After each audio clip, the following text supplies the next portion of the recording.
Montreal, to Montreal.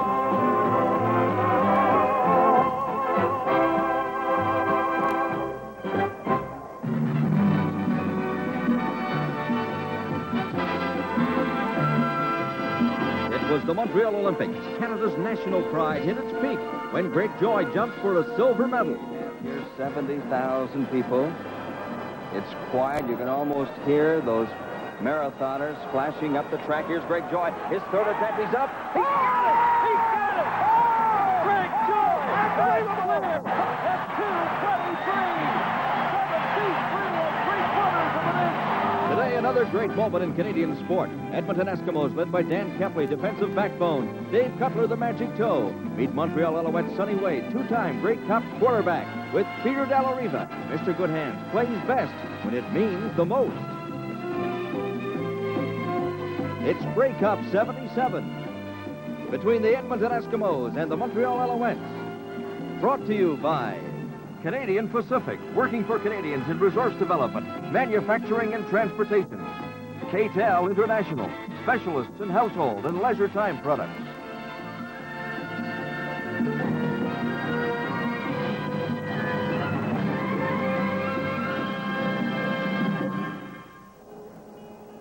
A public transit strike had threatened to cripple this city. A blasting snowstorm just 24 hours ago had threatened to cripple this city. High winds and bitterly cold temperatures today had threatened to cripple this city. But as always, Montreal found a way. It's Olympic Stadium, Montreal. A Grey Cup record crowd found their way here. 70,000 strong for Canada's annual classic, and they came by train, by plane, by bus. Yes, and sometimes by cuss, by whatever means they could. Hello again, everybody. I'm Tom McKee. I'll be your host for this 1977 Classic from our Grey Cup studio. We'll be here at halftime and also with post-game festivities. Right now, I would like you to meet the broadcasters who will describe the action for you this afternoon. From the CTV network, in the play-by-play of the first half of today's game, Pat Marsden, color commentary by Mike Wadsworth, the former All-Star Toronto Argonaut. And we'll have Bill Stevenson reporting from the Montreal Alouettes bench. From CBC, Don Chevrier in the second half, play-by-play. Russ Jackson, the last man to quarterback a Grey Cup victor here in Montreal, will be the color commentator. And we will have Don Whitman reporting from the Edmonton bench.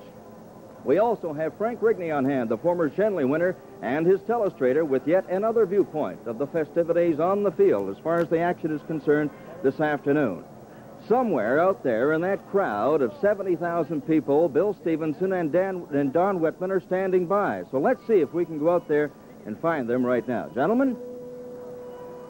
Because of the weather and transportation problems, you may notice a few empty seats this afternoon in Montreal's 70,000-seat Olympic Stadium, but all seats have been sold. Bill, it is a cold afternoon. Is it as cold as it was in 75 in Calgary? I think it's colder here than any Grey Cup I've been at, and I've been at the last 25 of them. And I think the two coldest prior to this were the one in Calgary and the one that took place in Ottawa, and that was back in '67. Yes, it's colder, and if we're going to give awards, we better give them to the fans, not the players, but the fans for just being here. Well, these fans deserve an awful lot of credit, and of course the Westerners are used to this type of weather. They're bundled up against the elements. All sorts of paraphernalia has found its way into the Olympic Stadium in an effort to keep warm. There's something else I'd like to say, too. I'm protesting against Marv Levy, the head coach. He pulled a Bud Grant, and he said no heaters on the Montreal Alouette side of the field, and they put them both over on the far side, which means with the Edmonton Eskimos. So you get the heaters, and I don't. George, you come over and visit me during the game? I'm going to be over there most of the game. Should be an exciting game, and the fans, of course, are going to respond. This is a very noisy stadium as well. Extremely noisy, and I'll tell you what the fans are going to do, and I think they'll all agree with me. They're going to be getting close today, eh? I think they will be.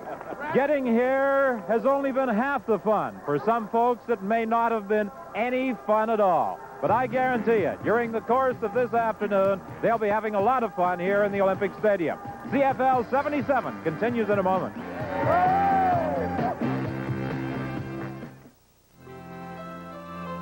On CBC. Starting at 7, the Beachcombers use dynamite and start a chain of events they cannot control. Then at 7:30, it's Rhoda. Yes. Big trouble. Big, huge. I just And at 8, Larry and Kathy move into a place of their own with new problems on King of Kensington. That's tonight at 7 with the Beachcombers on CBC.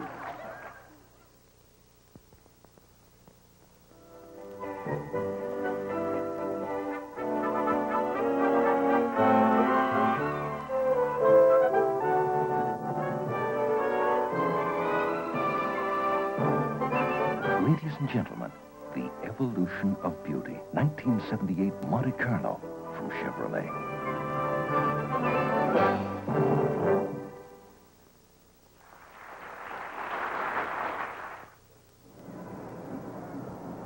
Well, you've heard about the weather. The field has got ice on it, and that's, Pat, got to take a lot away from two great football teams. It's not the classic matchup we thought it might be, but after all, Grey Cup, you expect this kind of thing. Well, that's quite true, Don, and I think this much, that unfortunately the passing game might be affected because the quarterbacks will not have the opportunity of being able to plant themselves for the big throw. But the important thing is that it was a great year for the Edmonton Eskimos.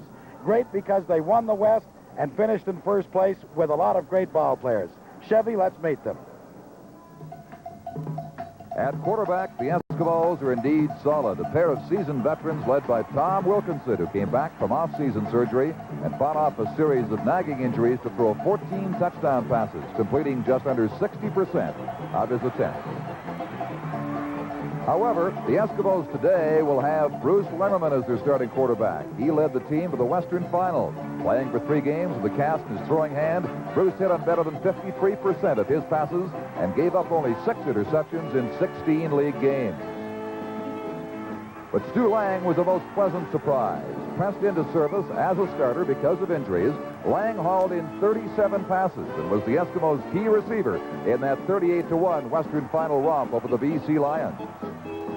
Jim Germany, with his peculiar stiff-legged style of running, gained 1,004 yards rushing and hauled in 46 passes, flaring out of the backfield to lead the team in pass reception. Germany is the key to the Eskimo ground game today. Dan Kepley, the outstanding defensive player in the CFL and one of the most exciting linebackers the league has ever seen. Kepley is constant motion and constant contact, the key to the Eskimos' season-ending 6 victories in a row. At defensive tackle, Dave Fennell. He led the Eskimos' front 4 in quarterback sacks. He's the strongest pass rusher physically and will prove a real handful for Ray Watford across the line from him today. Larry Highbaugh, with 5 interceptions, 1 for a touchdown, gives the Western champions a scoring threat every time he touches the ball. Highbaugh will run back punts and kickoffs, and you can look for him as a deep receiver on offense from time to time. Well, Don, there's no question about it. That's an impressive array, but the Alouettes have some pretty good ones, too. Well, Pat, as you know, they, for a while, had many believing they might go through a season unbeaten. They won 7 straight, then Joe Barnes got hurt, finished up at 11-5, and yes, the Alouettes deserve to be in this Grey Cup game. Pat looks at some of their highlights now. The man who pulled the Owls together offensively after their mid-season injury crisis was Sonny Wade, the 9-year veteran who played the best football of his career in the last 8 games of the season. If he holds a hot hand, there isn't a defense anywhere capable of negating him. But if he starts slowly, this young gentleman, Joe Barnes, who had a perfect 7-0 record before being felled by a shoulder injury, will get the call. He has confidence, the ability to roll out and throw on the run. The Owls don't lose anything if Barnes has to come in. Offensively, the Alouettes are not awesome, except in one department. Peter Dallariva may be the best all-around slot back in the league, and as usual, he led Montreal in pass receiving. Which brings us to the big man in the Owls' backfield, John O'Leary. He came to the club as a rookie from Nebraska and virtually battled his way onto the roster by hard work and sheer determination. But no running back gets anywhere unless the hole is there, and Dan Yoakum is considered the top lineman on the Alouette club. At 6'5", 260, his size is enough to make most people back off.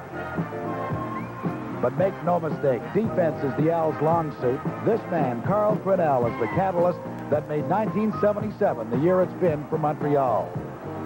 But as a middle linebacker, he's fortunate. In this respect, he's got a sensational defensive line in front of him, led by Glenn Weir. What a top-notch season he had with 20 sacks in 16 games. Dickie Harris may be the best cornerback in CFL history. He doesn't get many interceptions because most quarterbacks don't want to throw near him. On the opposite side of the field is a young man by the name of Vernon Perry. Because he was new, the opposition really tested him, and 9 times he came up with the interception. Just some of the reasons why the Alouettes are favored in this ball game. Pat, 2 great football teams in a game that could be a toss-up here in a frozen field. I'm sure you'll agree. Right now, let's go down to Tom McKee at his warm, cozy studio. Tom? Well, Don, I certainly don't have to tell you or the people at home that the Grey Cup is probably the most unique sports championship in all the world. The Grey Cup is different. And that is the very same theme that has been chosen by those who are responsible for the pregame and halftime shows. Montreal is different, 1977. Right now, we are watching 300 young dancers from the Élèves de Ballet Moderne du Québec.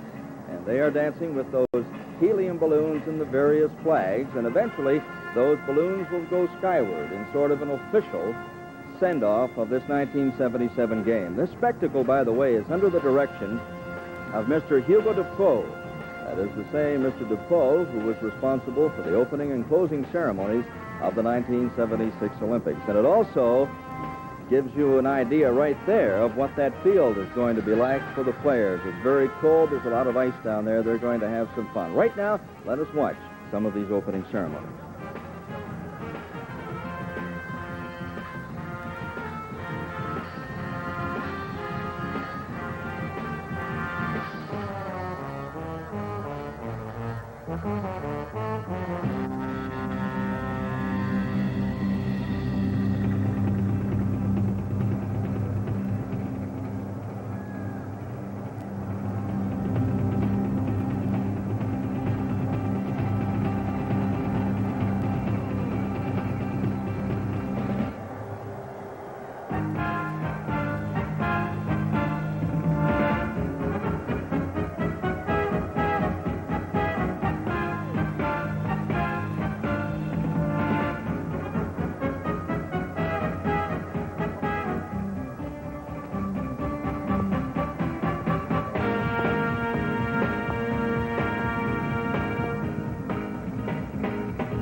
And it seems like we always have impressive ceremonies here at the Olympic Stadium. While festivities continue on the field, let's check in now with Frank Rigney and his telestrator. How does Frank and his telestrator feel about today's game coming up? Well, you've heard an awful lot about both defensive ball clubs out there this afternoon, and for good reason. The Edmonton Eskimos are, of course, led by 3 Western All-Stars in that front 4. And the Montreal Alouettes also have some great defensive people, and primarily because they can play many different positions. You'll see in this picture here that we have Marv Davis, number 66, back at a linebacker spot, and Carl Cornell, number 72, is also in that middle linebacking spot as well. Montreal has enough confidence in the front 4 and the front 3 sometimes that they can get to the passer. They do not feel that they have to rush 4 people at all times. Carl Cornell has such great ability to get to the outside, he can even contain a quarterback. But the Edmonton Eskimos really did a great job against the BC Lions in the Western Conference Final in terms of rushing the passer. They sacked quarterbacks Taggy and Keithley of the BC Lions 11 times, and the fellow that really led that charge was Ron Este, number 55. They, too, on many occasions were in a 3-man line, and you'll see Este at the top of your screen come in completely untouched by the BC Lion offensive line. Ron Este had 5 sacks in the Western Final, and he should have a big afternoon this afternoon. So defenses are certainly the name of the game here this afternoon, and turnovers. But now we're going back down to field level, and Tom McKee. Okay, Frank, and with us still, the 300 young dancers of the Ballet Moderne du Québec. Let's watch them for just a moment more.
clear day and sky here in Montreal. The Grey Cup game is just around the corner. You're watching Grey Cup 77. We'll continue in just a moment. The price of fuel's gone up again, so this winter you'll pay even more for heat. It's only common sense to add more insulation. Go up into your attic and check. If you have less than 8 inches of insulation, get some nice pink fiberglass insulation from your building supply dealer and put it in yourself. That'll guarantee you're getting the best. Fiberglass insulation. It's a good part of the answer to the rising cost of heating. For guys like me who love the great smell of Brute, here's a play that goes all the way. First, you hit the shower with Brute 33 shampoo. You pick up protection against wetness with Brute 33 antiperspirant. Cut to the sink, where Brute 33 cream shave chops down even the toughest beard. And get super hair control with Brute 33 hairspray. Go all the way with Brute 33, because when you stay with the great smell of Brute, the great smell of Brute stays with you. If you want to be thought of and thanked. For years and years and years. Give him a Black & Decker gift this Christmas. You've got so many great ones to choose from, like the incredible Workmate, a drill kit or jigsaw kit, complete with accessories, a circular saw, or router kit. Black & Decker gifts are so useful, such high quality. He'll think of you and thank you for years and years. And he'll wonder how he ever worked without it. Deck the dolls with Black & Decker.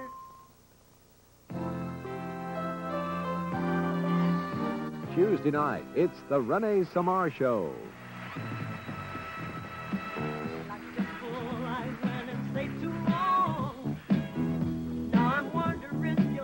Each week, the biggest names in the music industry join forces with Rene Samar. Tuesday night, see special guest Suzanne Stevens and impressionist Fred Travelina. Yes, the impressive ceremonies continue. The music of Santana. Modern ballet continues, and an impressive sight it indeed is.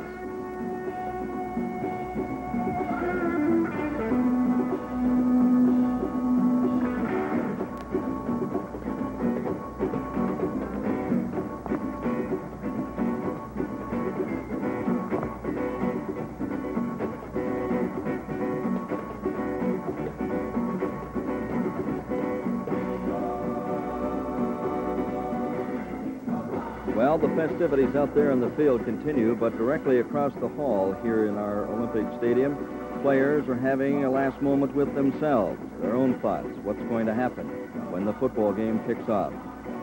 Here is Russ Jackson. Russ?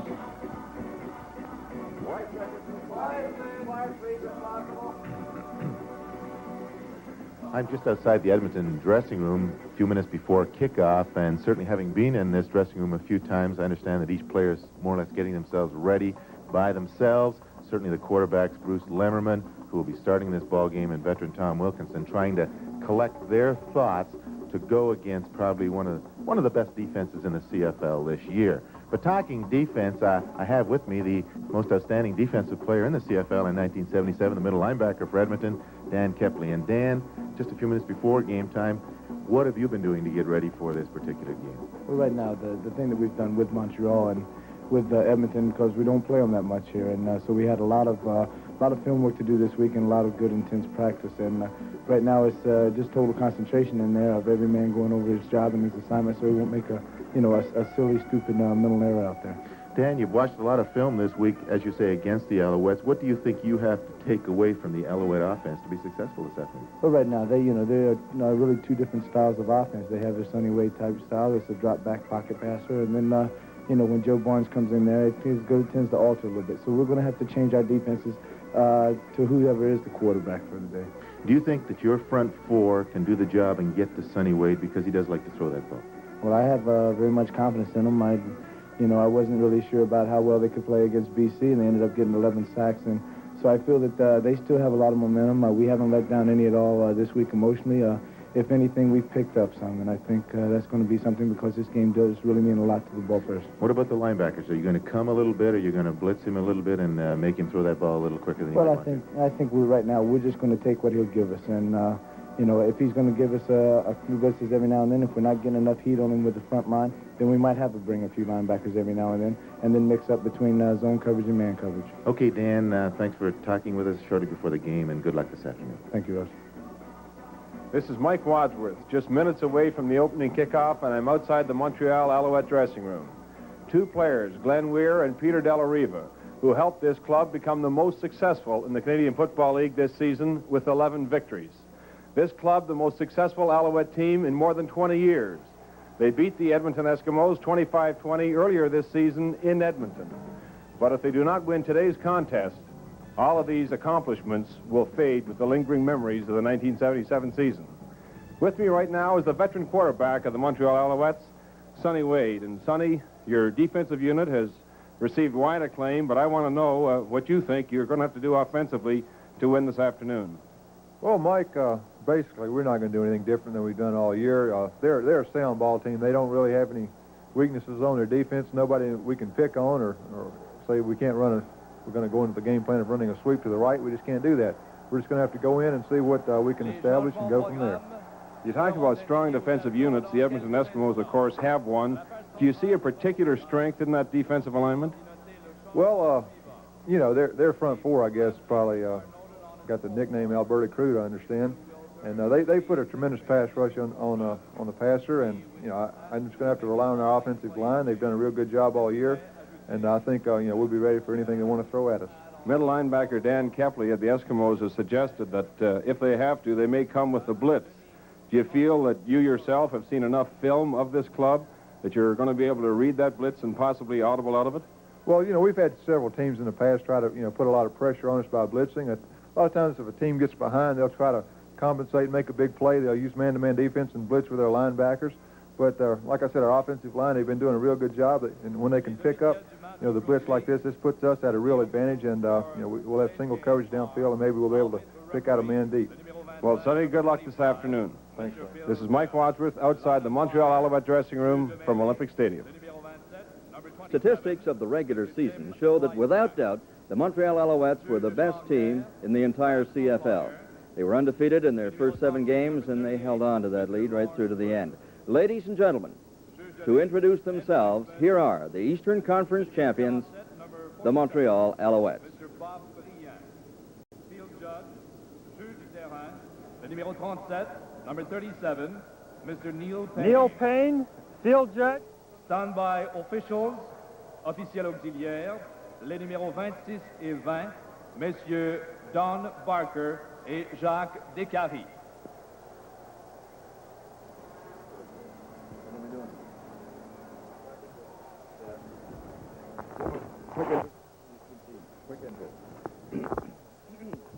Maintenant, la formation partante à l'attaque des champions de la section Est, les Alouettes de Montréal. Well, I think the Eastern team is maybe as nervous as many of the rest of us here in the stadium. Let's meet them now, gentlemen. Des Montreal Alouettes. Sur la première ligne, the starting offensive line. Le bloqueur droit at right tackle, le numéro 55, number 55, Barry Randall. Le garde à droite at right guard, le numéro 50, number 50, Pat. Left offensive tackle, number 67 from Syracuse University. Ray Watron, offensive guard, High River, Alberta. Doug Smith, offensive center, Rockton, Ontario, Wilfrid Laurier University. Pat Bonner, offensive guard, Idaho State University from Montreal, Quebec. Barry Randall, I'm an offensive tackle from Dorothy, Alberta. Bob Geddes, wide receiver, Mississippi Valley State University. Jerry DiTilio, wide receiver, University of Northern Colorado. Larry Smith, slot back, Bishop's University. Peter Della Riva, wing back, Hamilton, Ontario. Howard Belton, running back, Southeastern Louisiana. John O'Leary, running back, University of Nebraska. Sonny Wade, quarterback, Martinsville, Virginia. I'm Cal Murphy, offensive line coach, Montreal Alouettes. Larry Pasquale, assistant football coach, Montreal Alouettes. Dick Roach, defensive coach, Montreal Alouettes. Gene Gaines, defensive secondary coach, Montreal Alouettes. I'm Marv Levy, head coach of the Montreal Alouettes. Well, while the Alouettes enjoyed a cushion of those early victories on their way to a conference championship, the Edmonton Eskimos had a dogfight right down to the end, finishing in a three-way tie for first place. They had home field, as you know, just a week ago in beating the BC Lions in that Western final. Meet the 1977 Western Conference champions, Edmonton Eskimos.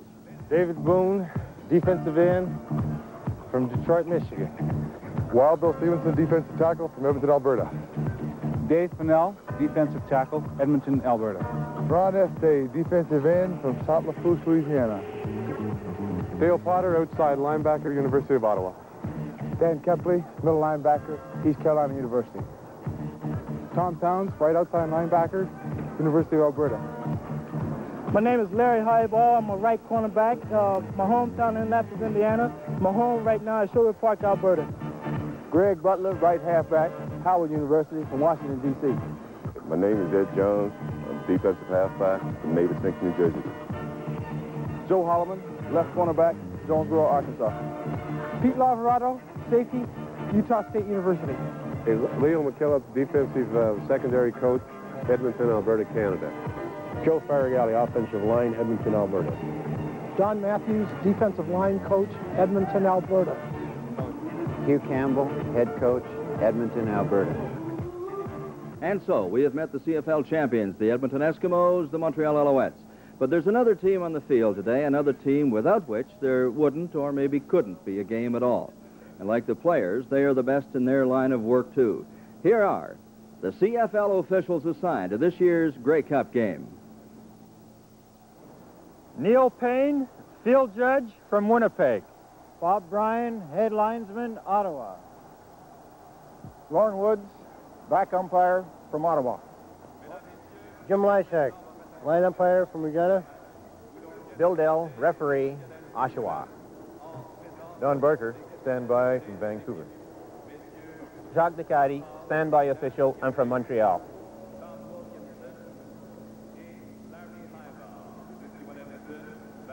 Okay, we're ready now with those officials doing their work on the field. The coin toss, the offensive captains from Montreal, Sonny Wade and Barry Randall. The defensive captains are Carl Crenell and Dickie Harris. The offensive captains from Edmonton, Tom Wilkinson, the quarterback. The center, number 53, Bob Howes. And the defensive captains, Dan Kepley and Larry Highball.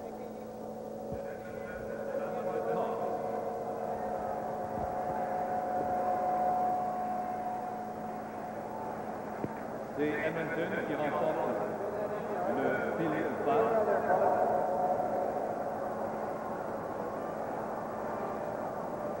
Oh, Edmonton will be kicking, Montreal will be receiving, and I guess in this stadium it doesn't really matter which end you happen to defend. Montreal, incidentally, is officially listed as the visiting team for this year's Grey Cup.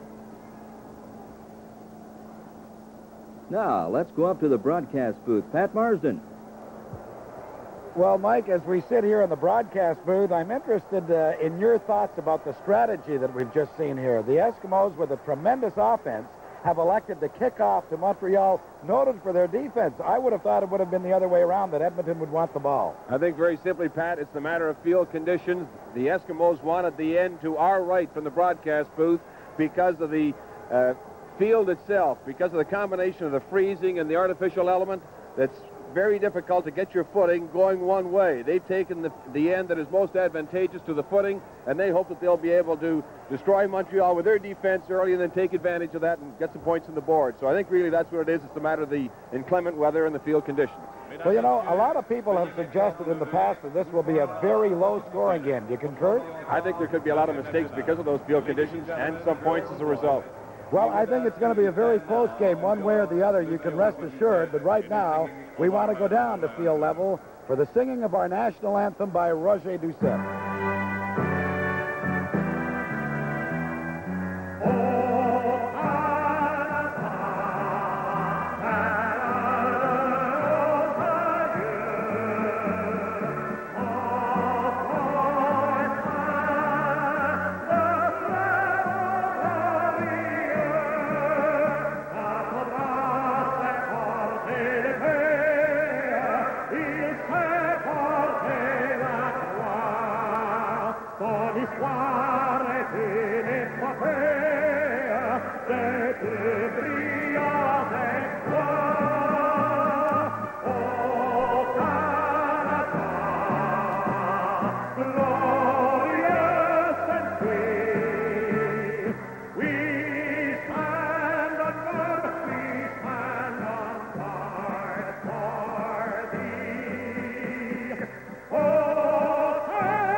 The kickoff for Grey Cup 77 in just a moment.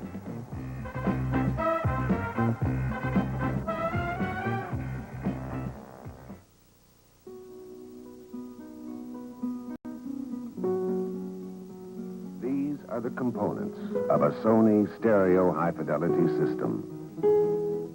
They have been crafted with care and precision, and are the result of some of the most up-to-date technology in the world today. And that is obvious the moment you hear them.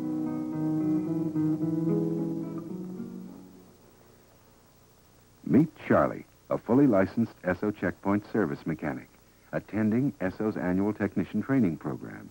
It's a program Esso pioneered several years ago. You see, today's cars keep getting more sophisticated. Onboard computers, emission controls. So it's important for our technicians to stay ahead. It means better diagnosis, faster service, whether you own the car of today, tomorrow, or even yesterday. Right, Charlie?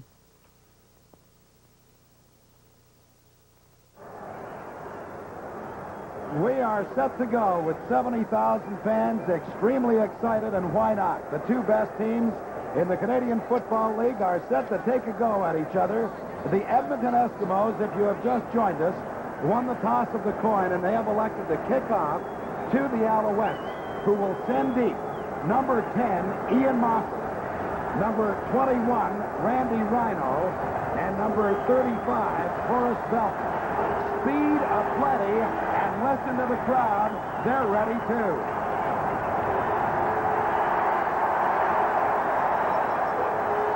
This is Rhino from his 5. Dives his way through to about the 28-yard line. That is where the Montreal Alouette offensive unit will put it into play, as David Boone was down very quickly to trip up the Montreal kickoff returner. It was a 65-yard boot, Mike, and a good return. Here's a look at David Boone. You'll see the treacherous field conditions as well. He eludes that one block very smartly, comes into the play. Tremendous work by this fine defensive end. He's actually the one who upset Rhino, but very treacherous footing on that field. Well, you notice that treacherous field as Horace Belton gets out from the 28 to about the 31. Ron Este, number 55, the right defensive end, along with Dave Fennell, 65, there to make the stop. The gain is about 4 yards. It'll be 2nd and 6 Montreal, who line up this way. John O'Leary, number 30, Horace Belton, 35, are the two setbacks. Larry Smith, 36, and Peter Dallariva, 74, are the wingbacks. Wade dropped the ball. Montreal gets it back. Wade himself able to fall in the pigskin. Bill Stevenson was there to cover him, number 62, the defensive tackle of the Eskimos. So, as we suggested off the top, field conditions will be a factor. We've noticed it on the first 2 plays. I'll tell you, this Edmonton defense, give them a tremendous amount of credit. A lot of people have suggested the Alouettes are the top defense in the country because they've allowed fewest points. No defense has allowed fewer yards than the Edmonton Eskimos, and they're not giving much up to Montreal in the early going. Sonny Wade stands inside his 15-yard line for the first punt of the ball game to either Highbaugh or Butler. High, not too deep. Butler to his own 40-yard line and is pinned at that point. Down very quickly was Gary Chow, number 26. The punt of 46 yards was covered extremely well by that Alouette unit, and the return was just 2. So we'll set up that Edmonton offensive alignment for you as you look at the Montreal sidelines. Gary Chow, the man who was down quickly, number 26 standing there, but Bruce Lemmerman comes out to direct the Edmonton offense with Strickland and Germany 31 and 25 respectively in motion. Lemmerman throws, no good for Warrington. Got his hands on it but couldn't squeeze it. Chuck Zapak was over there covering on the play. Sonny Wade on the Montreal sidelines, and Marv Levy has suggested he wants to go most of the way with Wade, but he has no hesitation. If he doesn't get it moving, Joe Barnes will be there. Well, Lemmerman obviously aware of that Montreal rush. He was just trying to hit quickly to Warrington, but good job by Zapak falling off from his linebacking spot. 2nd and 10, Edmonton from their 41-yard line. Lemmerman puts it up for Stu Lang, and it's picked off by Perry. And Vern Perry, as he did 9 times this year, grabs the interception for Montreal. The Alouettes have the ball in Edmonton territory at the Eskimo 46. The Alouettes lined up defensively, gave the appearance as if they were going to blitz. Lemmerman in his drop seemed to be very conscious of it, tried to read man-to-man, and just lofted that ball to the intended receiver, but not even close to him. Good job by Perry, just hanging out into the deep flat.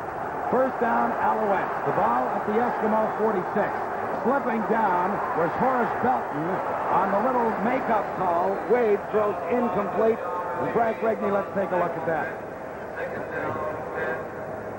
Well, Pat, we had some real problems with the machine right there, but we had great pressure by Dan Kepley coming up the middle on Sonny Wade, making him hurry that throw. You know, I find, Frank and Pat, that the field conditions are not only bothering the running backs, bothering the quarterbacks an awful lot in trying to set up. They just don't seem to have good, firm stands when they try to release the ball. As a result, we're getting quite a few balls thrown over the heads of the intended receivers. It is 2nd and 10, Montreal from the Edmonton 46.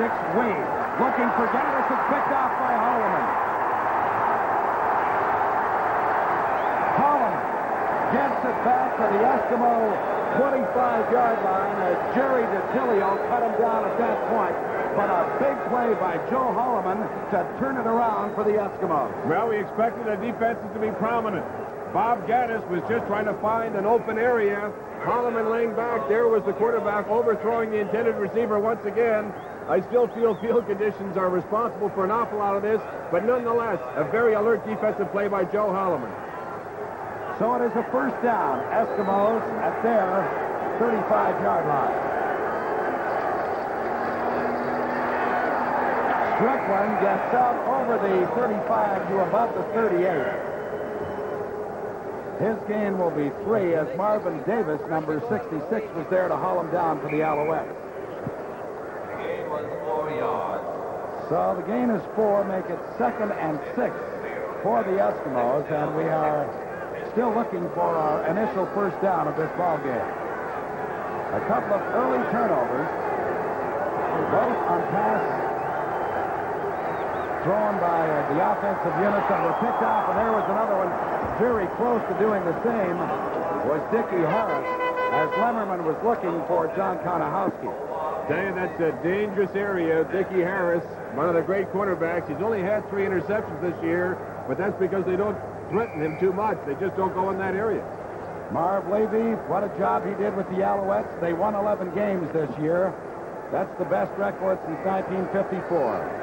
Dickie Harris and Randy Rhino drop back to receive this punt from Hank Olisic on 3rd and 10 Eskimos. And he just got it away. Good punt, though. This is Rhino. And he is down immediately at the Montreal 35-yard line by Tom Towns. A 38-yard boot by Olisic with 0 return. Well, we don't have any score. We're just underway in the opening quarter of Grey Cup 77. Peter McCann is original star power for K-Tel's music machine.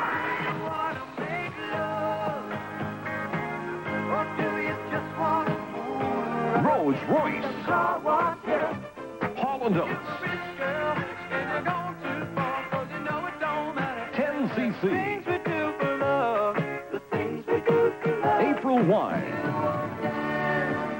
Kenny Rogers, Bill Conte, Charity Brown, Marvin Gaye, Vehicles. It's the music of today with the Rays.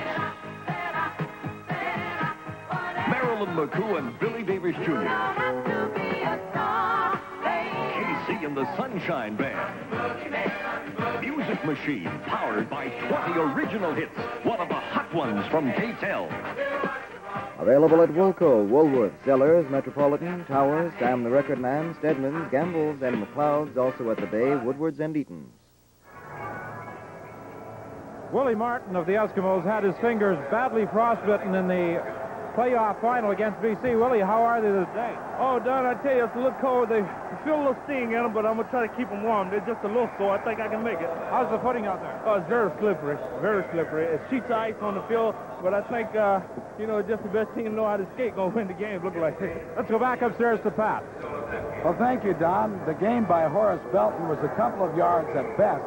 Dan Kepley and Bill Stevenson were there as the Alouettes try to establish some kind of a running game. That has been their forte all season. Get the running game going early, and that sets up the passing opportunities for Sonny Wade. Wade over the middle, no good. The pass was intended for Larry Smith. The coverage was by Ed Jones, the inside safety. We talk so much about the front four, but tremendous secondaries on each plug. Butler, number 28 for the Edmonton Eskimos, a tremendous job against Larry Smith. So on 3rd and 8, Sonny Wade drops back inside his 25-yard line to do some punting for the Alouettes. And still, we look for our initial first down of the ball game. As usual, it is high, and it is deep to Butler at his 25. And Butler is down there, covered by Carl Grinnell at about the 27-yard line. A 47-yard boot by Sonny Wade, just a 2-yard return. Mike, we're talking about that footing out on the field today. I always thought it favored the defensive linemen. The offensive linemen are a bit of a disadvantage trying to get off the football. What do you think as a former defensive player? You offensive people are always talking about edges that the others had. As a matter of fact, I think it takes away from the defense, Frank, because you don't get that quick start that a defensive lineman needs. I never had it, mind you, but the good one does. It is first down, Eskimos from the Edmonton 28. Lemmerman throws complete to Stu Lang. Lang is out, drops the ball. Montreal recovers at the 35-yard line. Wally Buono, 39, makes the recovery for the Alouettes. Well, I'd like to take a look at it again because it looked to me as if he may have been down. There's Lang. No question about it. He lost control before he was down. The official was on a good call. Another big break. This is a game of breaks so far, but neither club has been able to capitalize on them. On this occasion, however, Pat, the Alouettes are certainly pretty deep in Edmonton territory. As a matter of fact, the Eskimo 36-yard line with a first down. The fake is to Belton. Wade on the move, flags are down, and Wade is into the 20-yard line. He will have a first down, depending on the result of that flag. That was an attempted screen to the outside. They faked the draw to Belton up the middle, and Dan Kepley stayed right with Belton. Great defense by Kepley once again. Here's a look at it right now. We'll be able to see. There's Belton. Kepley moving off to the left, Frank. No question, a good pickup defensively. But that flag appears to have gone against the Eskimos. As a matter of fact, it was holding against Dale Potter, declined by the Alouettes. And why not? Sonny Wade grabbed 17 yards. Montreal has a first down at the Edmonton 20. No score with 8:45 left in the opening quarter. Wade puts it up for John O'Leary, and O'Leary does not get into the end zone. Stopped right at the goal area by Dale Potter, number 30. Outstanding pass by Sonny Wade. O'Leary, with the flood to the right side, working against the zone, is able to get a jump on the defender. But a perfectly thrown ball by Sonny Wade allows him to haul it in and take it very close to that goal area. They'll be on the 1. First and touchdown to go, Montreal. No score in the ball game. Does he go to O'Leary as he's done so often? The ball is fumbled. Edmonton recovers.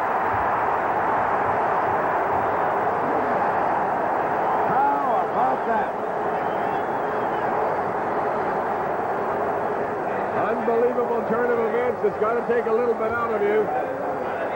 But we'll take another look to see whether or not Sonny Wade really got a good hold on it. He didn't. He never really got a good pass from center. Whether it was Doug Smith or Sonny Wade, I don't know, and it doesn't really matter much right now because the Eskimos have possession. But Wade never really got a good exchange with Doug Smith.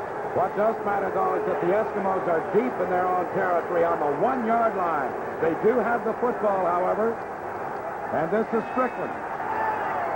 Strickland fights his way to about the 3 or 4-yard line to give them a little bit of rushing room.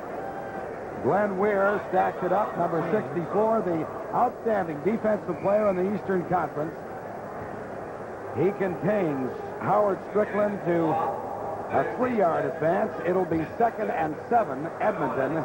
We've got 7 minutes and 35 seconds left to play in this opening quarter, and it is still scoreless. Lemmerman's going to put it up and deep for Konahowski. And he does not make the catch up around the 45-yard line. Vern Perry was the quarterback on that side, number 37. He already has. I'll tell you, Perry. Today. Sorry, Pat. Vern Perry showed good speed on that one because Konahowski, in running that sideline pattern, at one stage appeared to be breaking away on him. That's why Bruce Lemmerman looked at Konahowski at that left sideline. Perry just turned on the jet somehow in that slippery field, got right back into the play and got a hand on the ball. Tremendous defensive effort by this young rookie who's really been impressive all season. Speaking of young rookies, the gentleman is 18 years old. His name is Hank Olisic, and there's a little pressure on him right now. End over end. And it goes out of bounds deep in Edmonton territory. Let's see where they mark it. About the 38-yard line, and Grey Cup 77 continues in just a moment.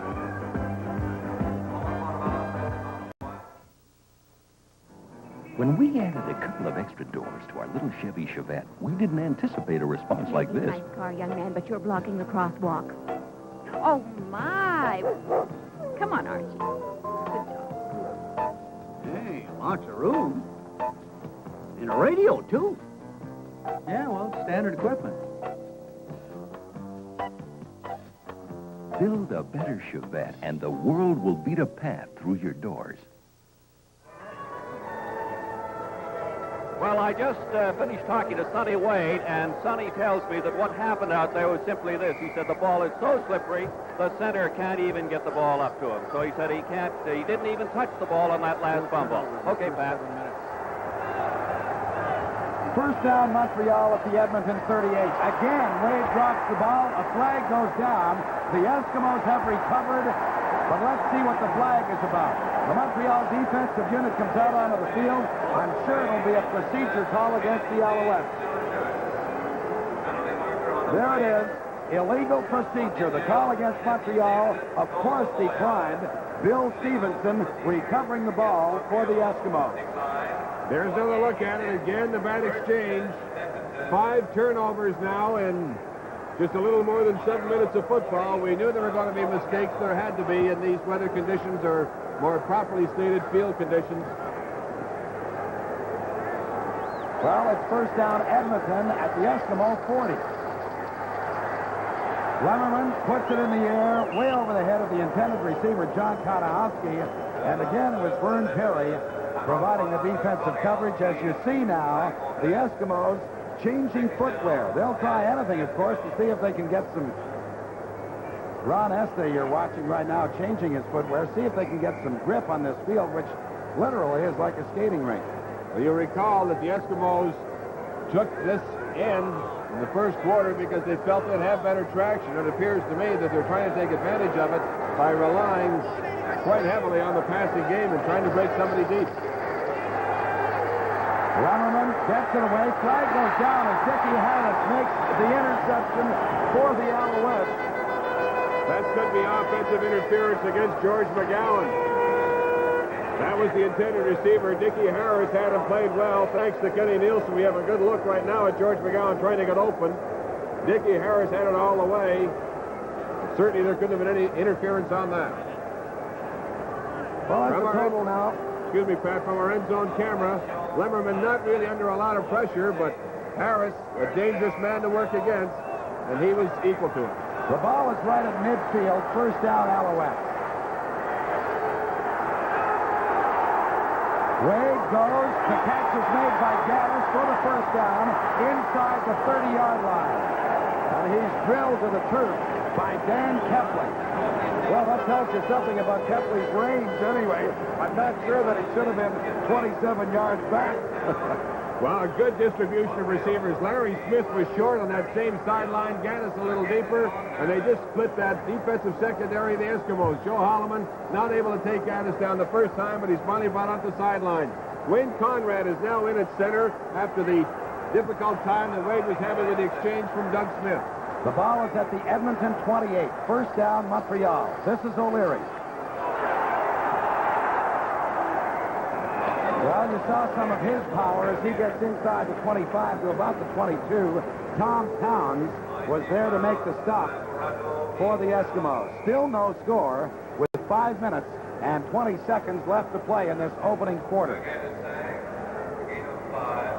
They put the ball down at about the 22-yard line, so it is a gain of 5. It is 2nd and 5, Montreal.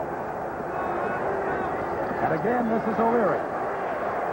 He will not have a first down, but he is directly in front of the post. Now, let's see if they'll take the gamble. No, obviously, well, it's closer than we may have anticipated.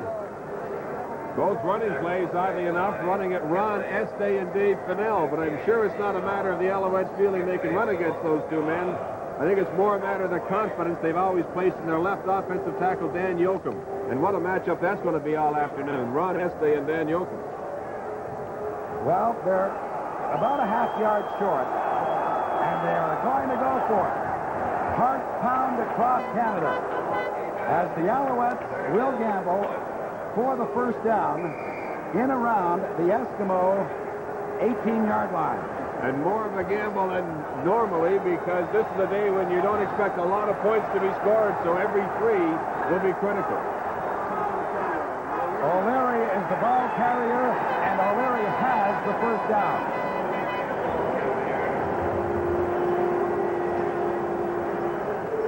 See if we can take a look at Dan Kepley, the outstanding middle linebacker in Canada, the outstanding defensive player in the country. No one really picked him up. He got over to limit O'Leary's gain, but it appeared to me as if he had enough, once again following in behind the block of Dan Yoakum. Mike, I thought your comment was certainly appropriate in terms of the gamble. Also, the gamble was multiplied by the fact that they've had such a problem with the center snap. They fumbled it 2 or 3 times already today, lost the ball twice. Well, I'll tell you, Marv Levy is normally a very conservative man. Maybe he feels a little looser today than normal. I don't know. Well, it worked out for him so far. It is first down, Montreal at the Edmonton 16. Wade puts it in the end zone, looking for Della Riva. It was over his head. One of the reasons it was a little overthrown was the outstanding coverage by number 24, Jones. Just a tremendous job covering Peter Della Riva. Della Riva, a very dangerous receiver for the Alouettes all season long, and particularly so when you get into Peter. He's a money player. He will take a look at Peter Della Riva running from his inside slot back position. There's the coverage by Jones. Not too much of an edge there at all. So it'll be 2nd and 10. Alouettes at the Edmonton 16. Into the middle for Horace Belton. Belton is snowed under at about the 9-yard line. He'll be well short of the first down. We can look for Don Sweet. You'll see with our end zone camera that Belton, when he initially gets the pass, has some running room. Because of field conditions, he loses the quick start. That allows the defense to gather and limit his gain. But the quick start has been taken away from the backs and the receivers, and that's going to certainly reduce the amount of offense we could expect to see.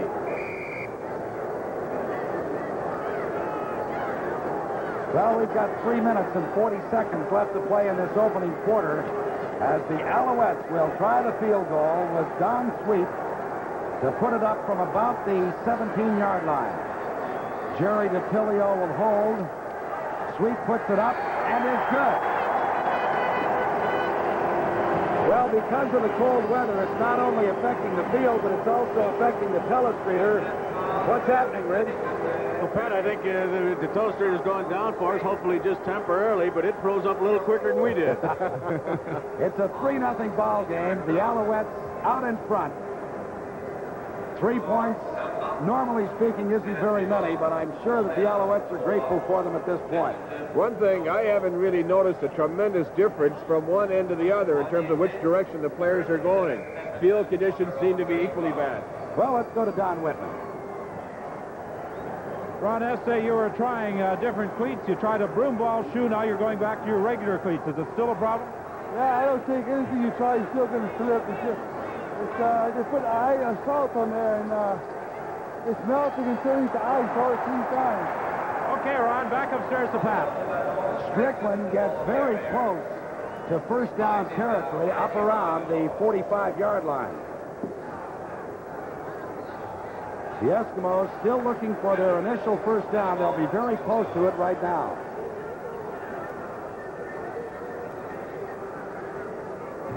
Well, it's a 3-0 ball game in favor of the Alouettes, and Grey Cup 77 will continue in a moment.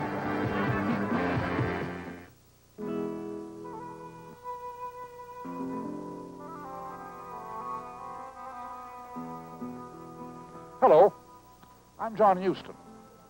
When I was making films like African Queen and Treasure of the Sierra Madre, we lived in a world of illusion. Most of us thought there was no shortage to space or energy on this earth. Now we're thinking differently. That's why Chevrolet asked me to look into their new Malibu, a car designed to help save space and energy. It has more front and rear seat legroom and more front seat headroom than last year's Malibu in a smaller, lighter, fuel-efficient car. The new Chevrolet Malibu in the real world of today. A car for the age of inner space.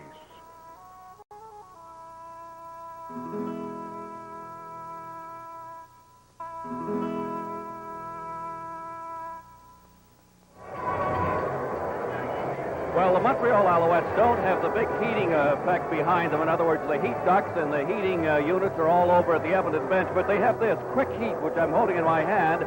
They're using it on their hands. Don Sweet is using it, as a matter of fact, on his kicking feet before he goes out and kicks. And this is all they have. It's not very warm, but that's what it is. Okay, Pat? Well, there's a look at this magnificent structure, and it is jam-packed with 70,000 as the Eskimos look for their first down. A bit of a mix-up there as Lemmerman looked for the back to come through the hole, was left with the ball himself, but may have been able to pick up the necessary yardage and did. The Eskimos get a first down. The ball is spotted just outside their 45-yard line. Well, millions of people across Canada are watching this game. And I know there's a group up in Wilcox, Saskatchewan at Notre Dame College pretty interested. And one little guy that's very close to me. Mike, I say hello and hope you're enjoying things. Procedure call appears to be the case against the Eskimos. It appeared to me that Lemmerman may have drawn back from the center, Bob Howes, and that may be the purpose for the flag.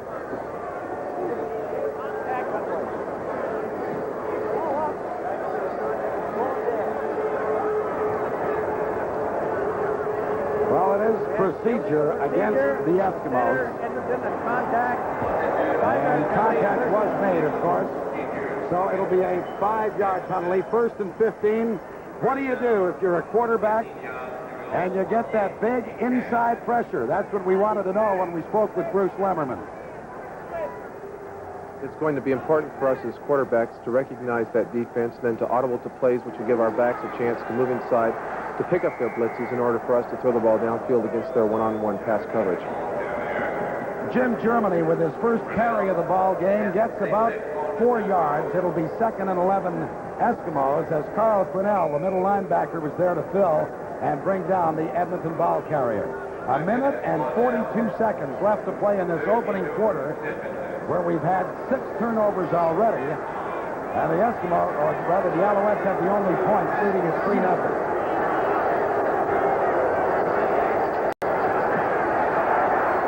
Lemmerman, the pass is complete to McGowan. knocked out by Vern Perry, and a flag comes down at the 53-yard line, so the 15-yard penalty will give the Eskimos another first down.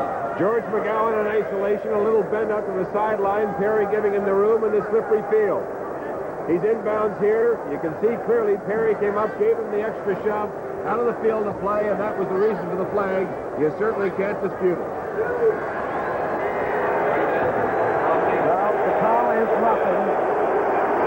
The fans react. The Alouettes were upset, claiming that Perry simply couldn't pull himself up because of the slippery conditions. Well, he didn't appear to be grabbing onto George McGowan when I saw him go, Pat. There seemed to be a little bit of an extended arm there. The penalty moves the ball to the Montreal 42, first down Eskimos. Strickland blocks the ball. Montreal recovers. It appears to be Glenn Weir.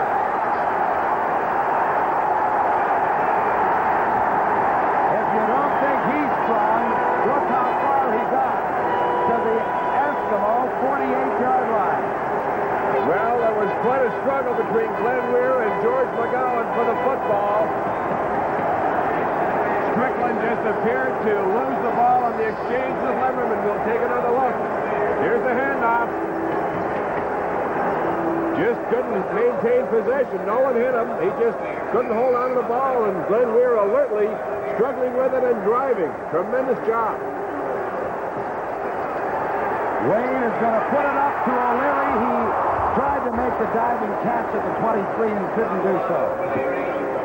He was in behind Ed Jones and normally would have had that ball because he is a pretty sure-handed receiver. No question, he was well open. A deep outside pattern. We're inside 1 minute left to play in the opening quarter. 45 seconds, as a matter of fact. Montreal with a 2nd and 10 from the Eskimo 48-yard line. Wade over the middle to Larry Smith. First down at the 36. Greg Butler, number 28, makes the tackle for the Eskimos. Well, Larry Smith has been trying to work on that inside pattern against Butler, number 28. Butler in good coverage on the play, but a tremendous job of concentration by Smith, not allowing the good reaction up by Butler to dislodge the ball. Mike, you may be perfectly right when we were kidding each other about the offensive and defensive lines having the advantages. Edmonton's putting no pressure at all on Wade right now. This is O'Leary. Dives his way through to the 30-yard line. And, you know, Larry Heibaugh hasn't been a factor to this point, but you can rest assured that he will be throughout the course of this ball game. Grey Cup 77 continues with the Alouettes out in front, 3-0. That's the end of the first quarter. We'll be back for the second 15 minutes in a moment. You hear a lot of talk these days about the high cost of finding and producing new sources of energy. It's true, of course. Exploration and production of new energy resources require large investments in time and in money. But at Canadian Pacific, we're also working to turn undeveloped sour gas deposits into useful production. We're actively investigating thermal coal reserves, untouched for many years. We're looking at new ways to economically recover oil previously lost from existing wells. Although it's only one of our activities at Canadian Pacific, development of unused energy resources in oil, natural gas, and thermal coal takes a lot of our energies these days. At Canadian Pacific, we believe what we do is important to you.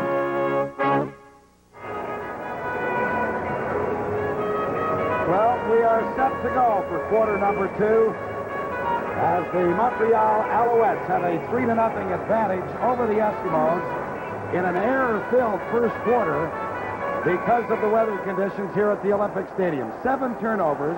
The Eskimos committed 4 of them. The Alouettes 3, obviously, and Montreal was able to capitalize on 1 of them. It is 2nd and 5, Montreal, as the toss goes to Larry Smith. Back to Sonny Wade. He tried to make a one-handed grab, but wasn't able to do so. You know, I was talking about Larry Heibaugh. A lot of people suggested that maybe he wasn't as fast as everybody had suggested. Now you don't.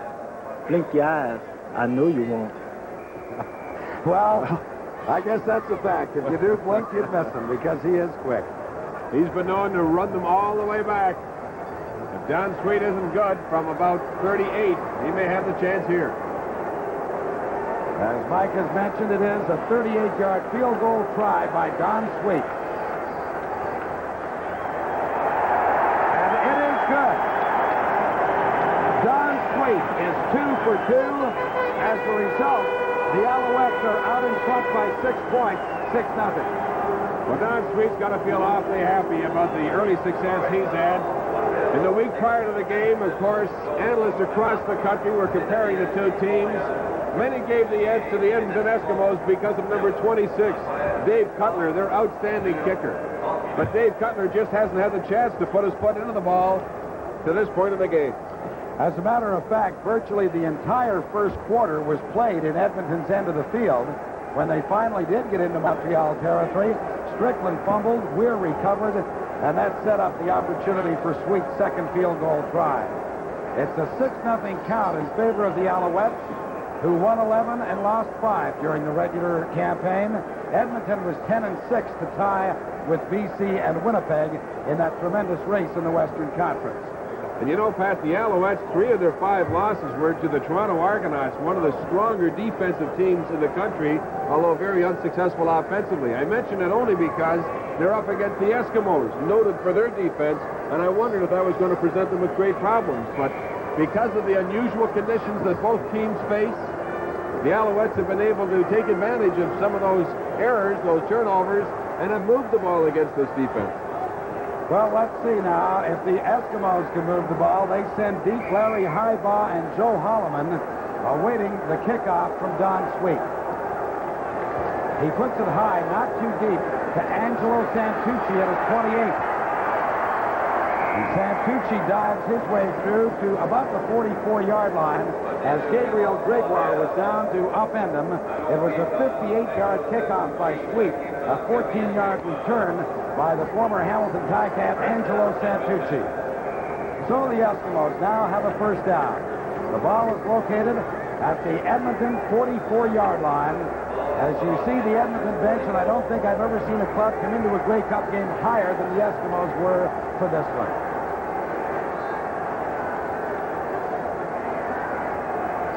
Germany slipped, finally did get the ball and is stacked up. As Chuck Zapak, along with Glenn Weir, were there to converge on him, but it was the lack of footing suffered by Germany that really negated that play. They're certainly in a bad spot. You can see, looking at the alignment, a number of people, the offensive linemen, the wide receivers, as well as Germany, all of them on that Edmonton side having difficulty getting any gripping on this surface. It is 2nd and 10, Eskimos, just inside their 45.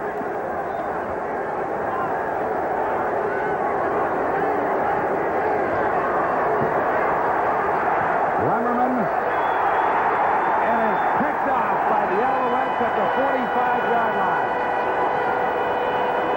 Randy Rhino with the 3rd Montreal interception of the ball game. Well, we mentioned that the quarterbacks were having some difficulties setting up well, and they were overthrowing the receivers. This is really what happened to Bruce Lemmerman once again. But he's throwing into an awfully tough secondary. The Alouettes in the regular season picked off 32 passes from the opposition, and a lot of that is attributable to the fact that their front four has put so much pressure on the quarterback. So Montreal takes over at its 45. Trying to set up the screen is Wade. Jumping high in the air was Este, and probably distracted Belton from his concentration. Mike, I'm a little surprised that they went with a screen there because the Edmonton Eskimos really haven't had that much pressure on quarterback Sonny Wade so far. I think that's really been the key to this ball game to this point. I think the defensive linemen, really, as we were talking, Frank, are forced to taking a slower rush. Ron Este picked up the screen, and he just fell right off and was in perfect position. He very nearly intercepted that ball. I mean, I'm going to have to admit you were right, eh? Well, I don't want to say it, Frank, but if you will, I'll be fine. It's 2nd and 10, Alouettes. Wade throwing out for Belton, no good. Dan Kepley over covering Belton, the release man on that pass, but it does show you that Kepley is just all over the field. He's got fantastic range. There's no question as to why it was this man was voted the outstanding defensive football player in the country. He's not only a hitter, he's got great range. When you talk about outstanding, watch the height that Sonny Wade puts on his punch. Butler and Highbaugh back awaiting this 3rd and 10 punt from Wade. This one is not too high, wouldn't you know it? And this is Butler. He was clotheslined by Vern Perry, but still, because of his early start, was able to get out to the Eskimo 43-yard line. It's 6-0. Alouettes are leading in this Grey Cup 77 contest. At Canadian Pacific, we often wear a lot of disguises. Take the things we produce, for instance. Have you ever bought a Canadian Pacific battery for your car? Or a CP refrigerator? How about our Canadian Pacific paper products? Or wood products? Have you ever looked up a bargain in one of our newspapers? Or heated your home with our oil? Chances are you've done all these things because we produce metals for batteries and car parts, steel for refrigerators, paper and wood for products of all kinds, newsprint and oil and gas. Our name may not be on them, but we've had a hand in them just the same. Sometimes at Canadian Pacific, we go around very well disguised. At Canadian Pacific, we believe what we do is important to you. Tom Wilkinson has come in to direct the Edmonton offensive attack in relief of Bruce Lemmerman. On the year, Wilkinson was very close to 60% in passing, had 14 touchdown passes, 11 interceptions, but Huey Campbell doesn't waste any time. Lemmerman couldn't get it moving. Wilkinson will try his hand as the Eskimos take over at their 43-yard line. He's been called the heart of the Eskimos. We'll see if he can get them motivated. The screen is set up for Germany. He's forced out of bounds at about the 42-yard line by Dickie Harris, and that's close to the original line of scrimmage. Both defenses just doing a good job of reading. The Alouettes really not taken downfield with any other receivers, and they were in perfect position to react up to that screen. So there's no gain. It is 2nd and 10, Edmonton. We've got 11 minutes, 20 seconds left in the first half. The Alouettes lead at 6-0. Flag goes down. There appeared to be early motion by Edmonton. The pass was caught out of bounds by Stu Lang, very close to the first down marker. But we'll wait for referee Bill Dell's decision, and I'm sure it'll be a procedure call against the Eskimos. Preliminary indication it may be against Stu Lang, who seemed to start a little early. Montreal will, of course, decline the penalty. That will bring Hank Olisic into the ball game to punt on 3rd and 10.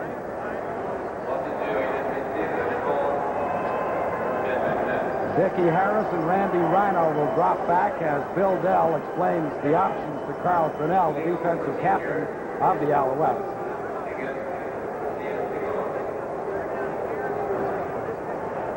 It's unfortunate that we had the snowfall 24 hours ago because the field was in excellent condition.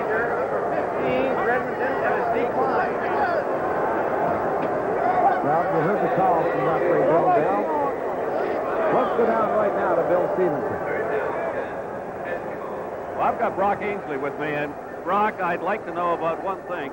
What is happening out on that field with the ball handling? Well, the biggest thing is right now, they yesterday put a chemical on the field, and it's some kind of acid solution, and it's making the guys who have to put their hands on the line extremely slippery. So when they touch the ball, and the balls are all new balls, the ball is just sort of slipping out of their hands when they go to squeeze it. And besides that, the guys are having a hell of a hard time with their footing. They're breaking down before, and they have to give everything away before they make their cuts. Thank you very much, receiver Brock Ainsley of Montreal Alouettes, out with a knee operation. Now, Pat. Chuck Zapek came very close to blocking that as Dickie Harris takes it at his 33. And Harris gets out to about the 43-yard line, forced out there by Ian Bryant, number 34.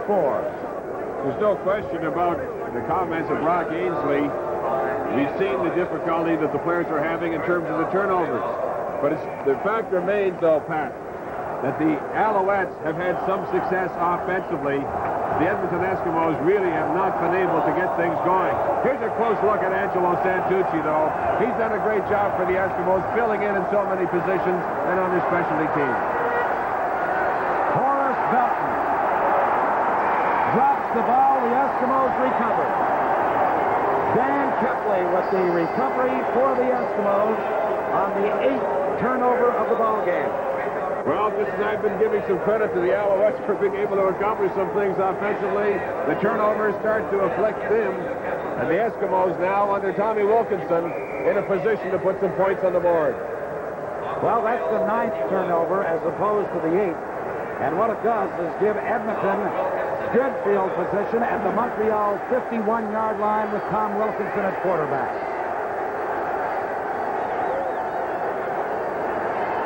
Wilkinson threw it a submarine ball looking for Stu Lang. Wally Buono was right into the face mask of Tom Wilkinson as we take a look at the Prime Minister and Commissioner Jake Goddard beside him.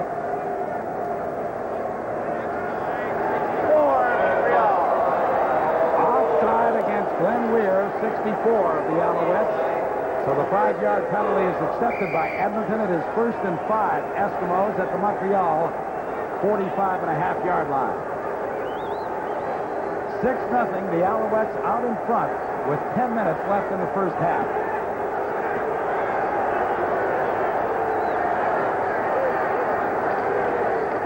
Germany is grabbed by Junior Ayu right at the line of scrimmage. He may have fallen forward for a gain of 1. Germany very nearly dropped the ball. Tremendous work by the big defensive end. Ayu, having been plagued with injuries throughout the season, doesn't feel that he had as good a year as he would like to have had, and what really wanted to make up for it in this football game, because with the layoff that they had prior to the Eastern Final, a lot of those bumps and bruises mended, and he feels ready to play this afternoon. It is 2nd and 5. Eskimos. Wilkinson drops the ball.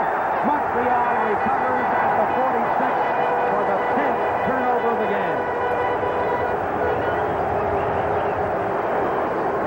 Gord judges with the recovery. We've seen the turnover by the Eskimos. Sorry, Pat. We've seen the quarterbacks having problems with the exchange from the center. You see now the remarks by Brock Ainsley proving to be so true. Obviously, the ball, when it's coming up from the center, has that solution on it, makes it most difficult to handle. First down, Alouette. Wade for O'Leary. No good. Knocked down by Ed Jones, but Mike, there's a flag down in the offensive backfield. Appears to be a holding call against the Alouettes, but Wade is throwing the ball with a little zip on it. He's got some strength in behind it. Barry Randall, I think, was doing a bit of a dance with David Boone, but here's a look at John O'Leary on the sideline. You see Jones just get his hand up in time to deflect the ball. But you're quite right. There's strength in the passing arm of Sonny Wade. He's getting some authority on the pass that Bruce Limmerman, who was in for the first quarter, never really had. So the 10-yard penalty knocks the Alouettes back to their 35-yard line. It'll be 1st and 20 from that point. 67 is Dan Yoakum, 36 Larry Smith as the Alouettes break their offensive huddle.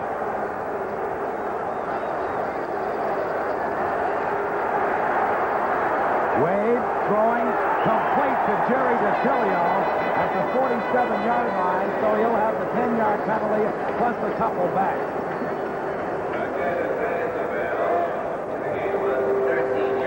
Premier Levesque looking on, happy to see his Quebec heroes doing well. Sonny Wade getting a good block by Horace Belton on Ron Estee to allow that little extra time for the quarterback to roll to the left side and pick up DeTilio.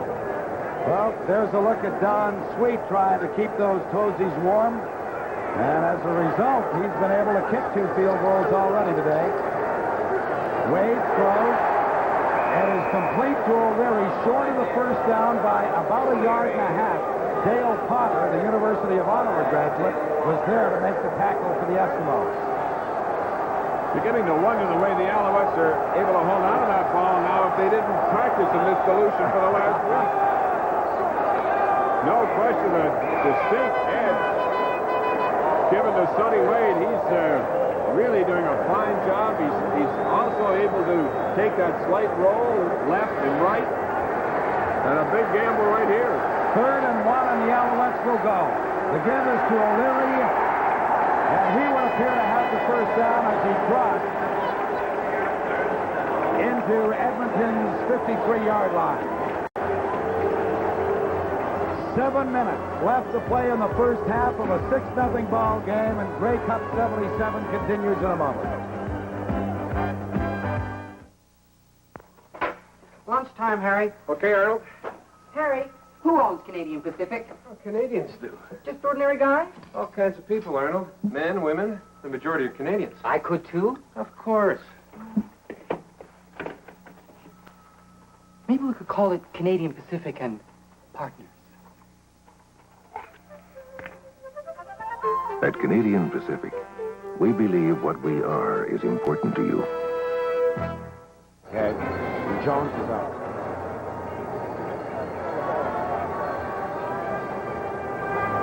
Well, we had an injury on the last play as Ed Jones came in to try to fill the hole. Seemed to shake up his shoulder. John Farlinger comes in place of him. The Alouettes have a first down at the Eskimo 54-yard line. There was movement as flags go down. Wade throws over the middle, complete to Della Riva for the first down into the Eskimo 38-yard line. I think that flag may be against the Eskimos. It appeared to me Bill Stevenson just anticipated a little too early. But on that play, outstanding time given to Sonny Wade. That offensive line really doing a job against this highly respected defensive front four of the Eskimos.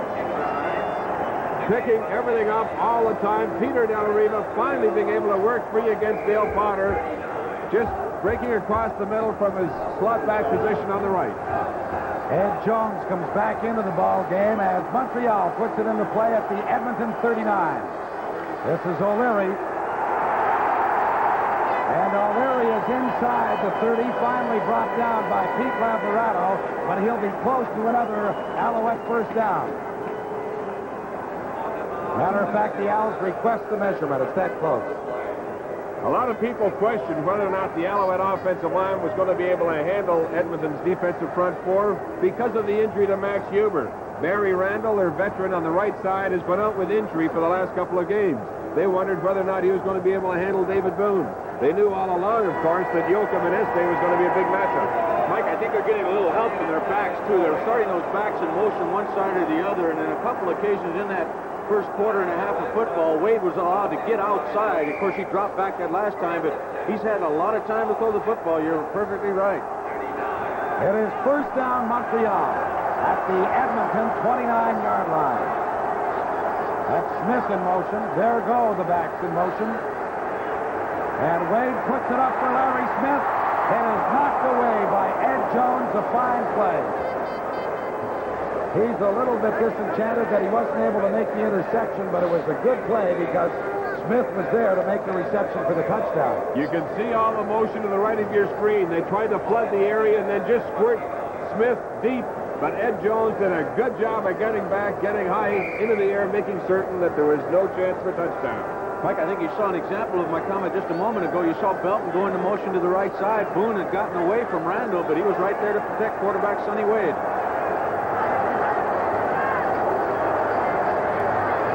Flags are down. Wade has the first down inside the Edmonton 20 to about the 16-yard line. Bill Stevenson and Ed Jones there to bring down the Montreal quarterback. As we look at Sonny Wade, let's go down now to Don Whitman. Tom Wilkinson, it seems almost impossible to hang on to that ball out there. Well, it's not too bad throwing the ball if you get it gripped in your hands pretty good when you're going back. But if you don't have a good grip on it and you got to try it right at last, it is a little bit tough. I think the stuff they put out there on the field to freeze the ice is a little bit slippery. Makes it very difficult for footing as well. That's right, Don, it does. Let's go back up to Pat. Illegal procedure, Montreal. Well, Sonny Wade's first down run is nullified on a procedure penalty against the Alouettes. Ray Watson, the left offensive guard, pulled Dave Fennell offside, so the 5-yard penalty plus the loss of the game is sizable from Montreal's viewpoint. It is 2nd and 15, Alouettes at the Eskimo 34-yard line. Wade, the inside screen to Belton. Belton gets down to the 26, no first down, but it certainly affords the Alouettes much better field position for Don Sweet in the field goal unit. Dave Fennell was there to make the tackle. Well, Frank made the point earlier that he doesn't understand why the Owls are screening as much as they are because the Eskimos aren't coming with a big rush. Dave Fennell certainly did a good job of reading it again. He was right there to bring down Belton quickly. Don Sweet has been good on 2 of his 2 tries this afternoon. Let's see what he does from about 33 yards. Jerry DiTilio to hold, and again, Sweet is right in front of the post.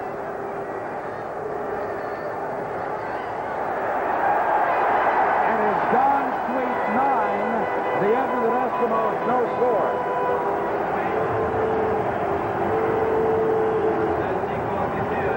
Decided edge in play without any question.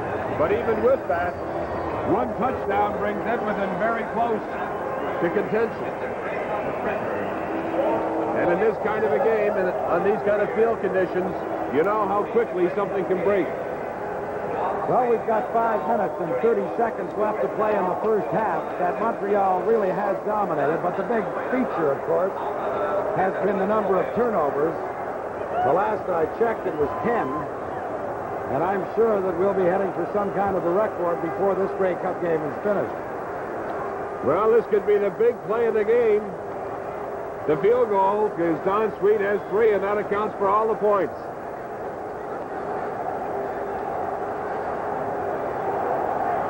Sweet will kick it off for the Alouettes as the Eskimos send back Larry Highbaugh and Joe Holloman. And the crowd now comes alive a little bit on behalf of the Eskimos. The total offense, Montreal 164, Edmonton 43. This is Angelo Santucci. Larry Smith tried to slow him down a little bit, and Santucci was able to maintain his balance into the 46-yard line down. Well, we mentioned that it snowed here yesterday. It was a lot of fun for most of the players as they were able to take off some of the pressure that's been on them all week. Wally Buono tried to get his pitching arm in shape. And most of the guys just had a big time, said, well, we may as well make the best of it. Nothing we can do about it. Wilkinson drops the ball, falls on top of it, and then skids back to the 30-yard line. Marvin Davis and George Judges were there to pin him. It appeared to me, Pat, as if he was coming back to the draw to Howard Strickland. Strickland had slipped just as Wilkinson went to hand off to Strickland. The ball carrier, of course, not there. The fumble, Wilkinson fortunate to recover it again, but everything's gone wrong for the Eskimos in these first 2 quarters of play. And though it has, they trailed by only 9, and being the most explosive offensive team in the country, anything can happen. It is 2nd and 22, Edmonton at their 35-yard line.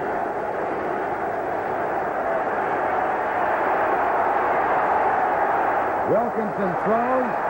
It is complete to Konahowski.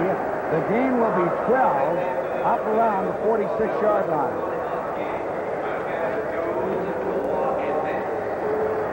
Well, the most important man in that Alouette lineup today has been Don Sweet, as you see him on the sidelines. With just 4 minutes and 7 seconds left to play in the first half, Sweet has accounted for all the scoring, 9 points. Dickie Harris is 18, Randy Rhino 21.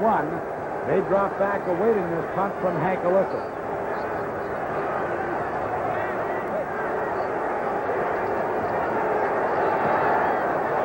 Good punt by Alyssa.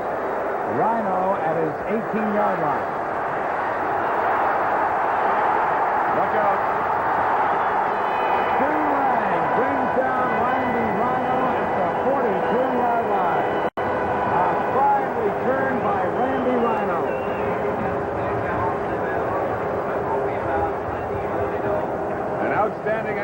a three-time All-American before joining the Montreal Alouettes. Does a great job at that middle safety position and a constant threat in these specialty teams. Well, he led the Southeast Conference for 3 straight years in punt returns. He just returned that one for 18. Montreal at their 41-yard line. O'Leary, the ball carrier, fights his way for a couple. Dan Kepley simply wouldn't let go and nullified the potential big gainer. The gain was 2. It is 2nd and 8. Alouettes as we come down close to the 3-minute mark. Swings it out to O'Leary. O'Leary fighting his way for the first down right to the midfield marker. Pete Laverano finally brought him down, but what great determination by John O'Leary, the rookie from Nebraska. It's 9-0 in favor of the Alouettes. We're coming to you from the Olympic Stadium on Grey Cup 77. At Canadian Pacific, we look at our work in real estate development as something special. We've built homes, offices, warehouses, factories, shopping centers, even air cargo terminals.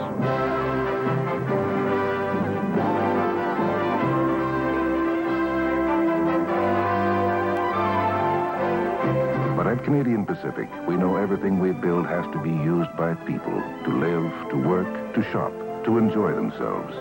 And when you look at real estate this way,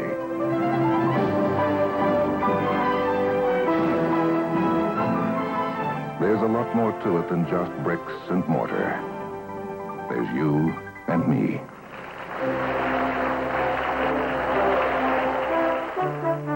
At Canadian Pacific, we believe what we do is important to you. Well, this is the great running back of the Montreal Alouettes, Andy Hopkins, out with an injury, of course. Andy, the team seems to be very high. Well, we've had a good season, and we're not going to let weather keep us from winning this Grey Cup championship. And even though Edmonton is used to the snow, we're going to show them that we can play in snow also. I think we're doing an excellent job. I think special teams would be a key factor, and so far we've got the edge in special teams. Thank you very much, Andy. Back up to Pat. Well, thank you, Bill. There was a penalty marker on the play as Horace Belton was knelt by David Boone for no gain. But holding is the call against the Alouettes, and the Eskimos will accept the penalty. Holding against Pat Bonnet, the right offensive guard in that Alouette alignment. There's some pretty impressive statistics for a day such as this. 9 for 16, Sonny Wade. He's looked awfully sharp since he's come back late in the season after Joe Barnes' injury, and he suffered injury himself, Pat. Wade on 1st and 20 is going deep for Gaddis. He makes the catch and is inside the Edmonton 10-yard line, in behind Joe Holloman. But what a catch by Bob Gaddis. You won't see a better offensive play diagram anywhere than the Alouettes just ran on this football field against the Eskimos. Outstanding protection afforded to Sonny Wade. A tremendous pass route by Bob Gaddis against number 29, Joe Holloman. Holloman, one of the fastest men in the league. But you see how Gaddis just got him turned around a bit, got the edge, and Wade with a letter-perfect pass has the Owls at their doorstep. 1st and 10 from the 12-yard line. A flag goes down as Delariva makes the catch, puts it in the end zone for a touchdown. Let's see what the flag is about. The preliminary call is holding against Montreal. And if it is, it will wipe out the touchdown pass from Wade to Delariva.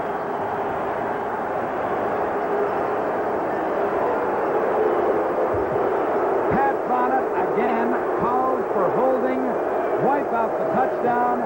It'll be a 10-yard penalty, 1st and 20 from the Eskimo 22-yard line. You know, Pat, it's kind of surprising that Bonnet has been called for holding 2 times in a row here. He's working against Bill Stevenson, number 65, the left defensive tackle of the Edmonton Eskimos, and he's considered the weakest pass rusher of the front 4. Well, what does that say about Pat Bonnet on the offensive line? Not much, I guess, so far, right? Flag goes down. The pass is incomplete from Wade to Bob Gaddis, and it appeared as though there was movement on that offensive line of the Alouettes. Dale Potter did a good job of getting back into the play from his linebacking spot. The pass actually seemed to deflect off his shoulder pad, and he turned around. He may have been in a position to intercept.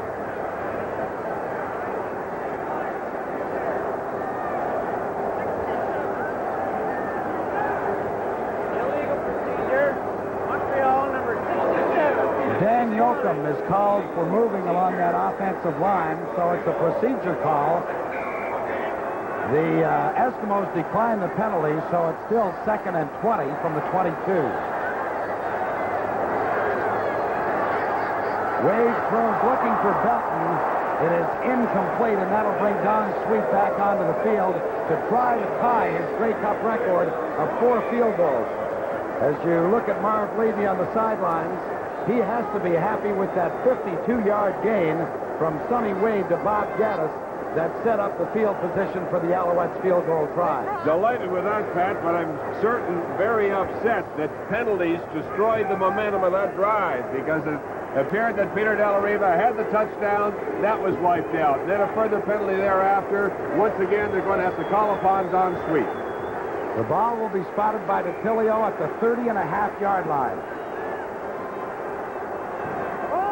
Time is called temporarily by the officials with 2 minutes and 22 seconds left in the first half. I think offensive center, Pat, called that timeout. Wayne Conrad, number 44. He just couldn't get a proper grip on that ball. Well, I put a new ball in there, Mike. I remember a Grey Cup game between these two teams, but the ball might have been a little slippery. The hold wasn't right, and Don Sweet didn't make it, and that was the difference. This one is wide. Highbaugh in his end zone.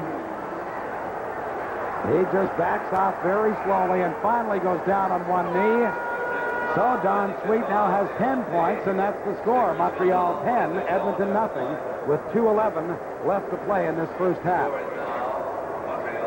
If there is an edge to anyone in this kind of a field, in my opinion, and it's only opinion since I was never a receiver, it would be to the offensive receiver, because they know the pattern they want to run. The defender is trying to react quickly on this kind of a field, Frank. I don't think there's any question about that, Mike, and you saw that when Gaddis got behind Holloman. There was a great shot from the end zone camera. He just made a quick move to the inside, and he was open behind him.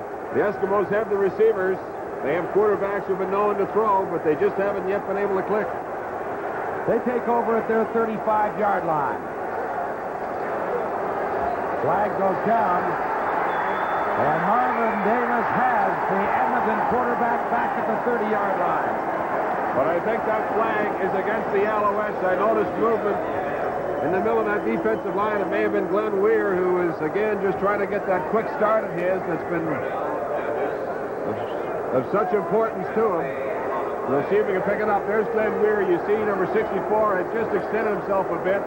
So this big play by Marvin Davis, 66. Carl Cornell, 72. Chuck Zapek in there. That's been a big part of this game. Well, as you pointed out, Mike, it was Glenn Weir that was offside, so the Eskimos accept the penalty. It's a 1st and 5 for Edmonton from their 40. Quickly, the pass is knocked away by Tony Proudfoot, intended for Howard Strickland. Right now, let's go down to Don Whitman.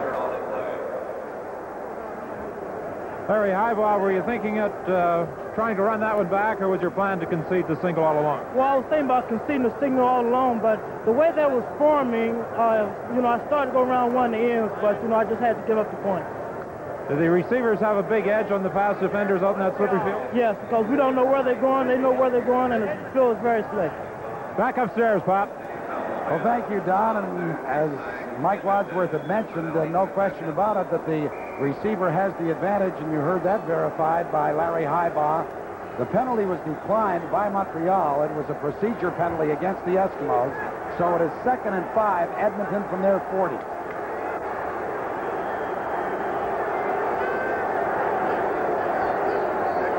We've got 2 minutes left in the first half.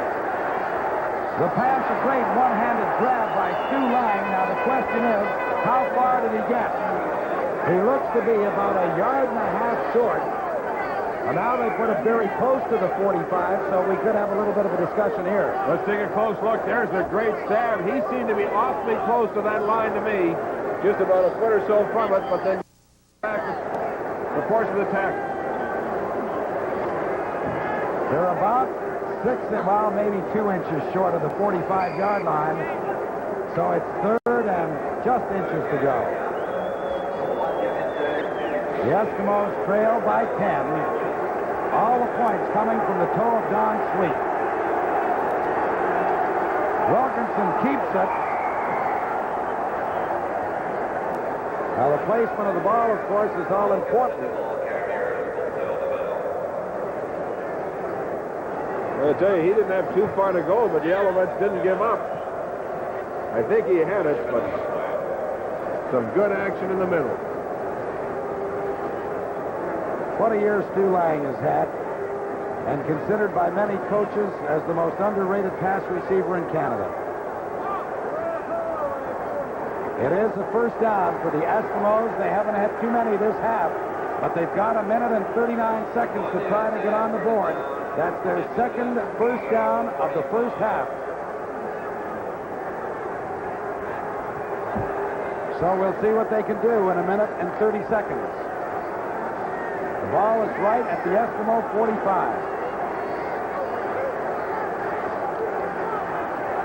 Wilkinson puts it up for Konahowski, and is picked off by Randy Rhino. His second pass interception of the game. There is a flag down on the field. There's a flag. I don't know whether they're going to be calling interference against Dickie Harris. There was the exchange between Konahowski and Harris. So that turnover is not a turnover. Dickie Harris not able to keep up with the fleet Konahowski as he started to turn it deep. Well, there was no doubt that the penalty was to be called and should have been. The Eskimos pick up the first down and have it now at Montreal's 53-yard line. This is Strickland. Dances his way for about 3. Carl Cronell and Wally Buono were there to haul him down at the 50-yard line with 1 minute and 14 seconds left to play in the first half. The gain will be 3. It'll be 2nd and 7, Edmonton. Bruce Lemmerman started at quarterback for the Eskimos, gave way to Tom Wilkinson early in the second quarter when the Eskimos just couldn't move the ball.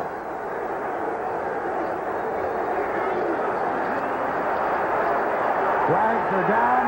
Wilkinson drops the ball. Glenn Weir has it. And Weir is inside the 15-yard line.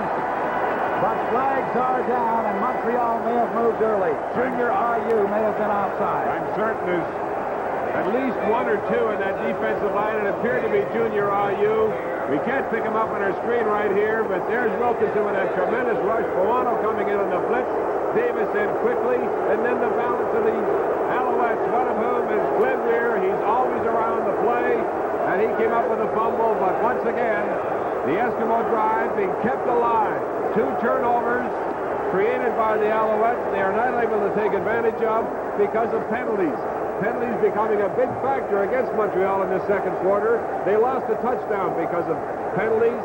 They've allowed the Eskimo defense to continue, or offense to continue because of it. You can see at the top of your screen the offside by that defensive alignment. Well, Huey Campbell obviously concerned. The Eskimos not being able to do much offensively. Jim Germany is the injured Edmonton ball player, and Tom Wilkinson takes advantage of the injury to go over and have a word with his head coach. Germany being attended to by the Eskimo training staff as Wilkinson, Lemmerman, and head coach Hugh Campbell all huddle on the Edmonton sideline. 41 seconds left in the first half. Montreal out in front 10-0, but the Eskimos have a 2nd and 2 situation from the Montreal 50-yard line.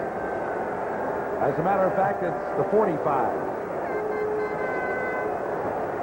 What a year Jim Germany had, though, Mike. Outstanding. 1,004 yards. As you see the outstanding average he had as well. Santucci in now to replace the injured Germany. We hope a great performer like him will not be lost to the Eskimos for too long. Well, that little lady looks cold, but she's probably not too happy either since she is cheering for the Eskimos. Edmonton has managed only 51 yards offensively so far this afternoon. It is second and about 2.5 for the Eskimos right now. That was Santucci diving his way inside the 45, close to the first down marker. The clock is stopped with 39 seconds. Judges and Weir, the two outstanding Canadian defensive tackles of the Alouettes, were there to make the stop. Tom Wilkinson taking a look at the measurement. I would think also he'd want to get into that huddle pretty quickly. 39 seconds remaining. I'm sure they like to try to reach for those 8 points, because I would imagine that Coach Hugh Campbell would go for the 2-point conversion if they're able to get a touchdown.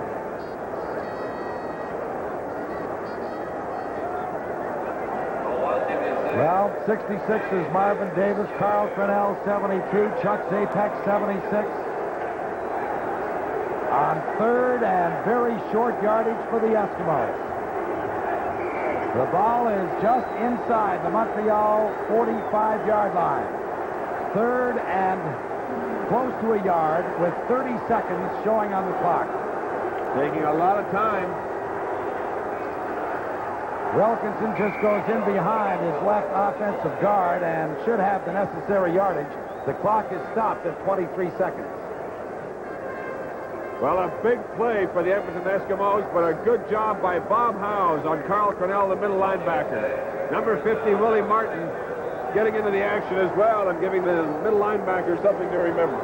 Well, let's go downstairs now to Don Whitman. Jim, Germany, what's the problem? They pretty badly bruised? Yes, they are. You think you'll be able to get back? Yeah, I'll be back. This is Strickland with a big gainer for a first down into the Montreal 30-yard line. Carl Cronell, the middle linebacker, makes the tackle for Montreal with 12 seconds showing on the clock. It is a first down for the Eskimos. Cronell eventually in the tackle, but a good job by Bob Howes engaging the middle linebacker, allowing Strickland that initial running room to burst through. A good acceleration by the Edmonton running back, and for the first time, the Eskimos are starting to get some sustained attack, but they just don't have enough time left. Well, this will be the final play of the half. Dave Cutler is into the ball game. Wilkinson will spot it down at the 39-yard line. Now, too much time has been assessed by referee Bill Dell.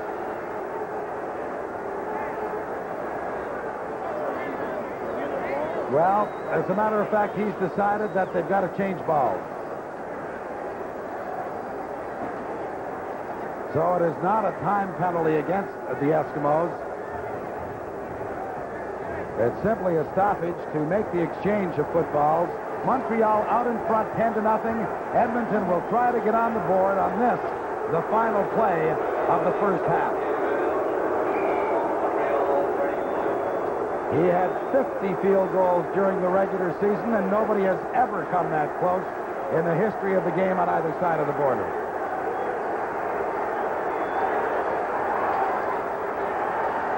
Cutler is good. The Eskimos get on the board on the final play of the first half and narrow the Montreal lead to a converted touchdown. It is Montreal 10, Edmonton 3, and on behalf of my partner, Mike Wadsworth, this is Pat Marsden saying we hope that you enjoyed the first half of the ball game, and stay tuned because you know that with two football teams of this magnitude, anything is likely to happen in the second half.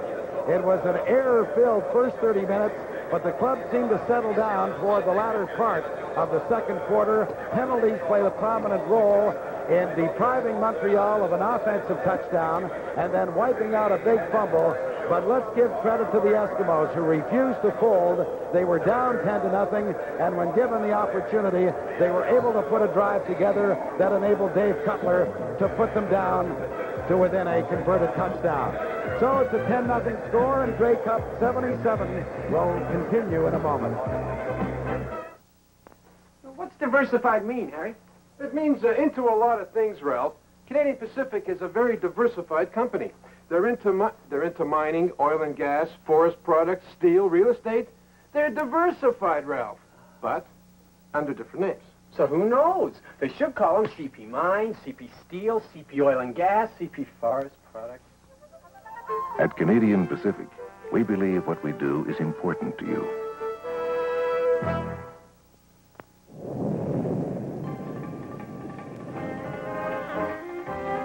Are you sure we're not lost?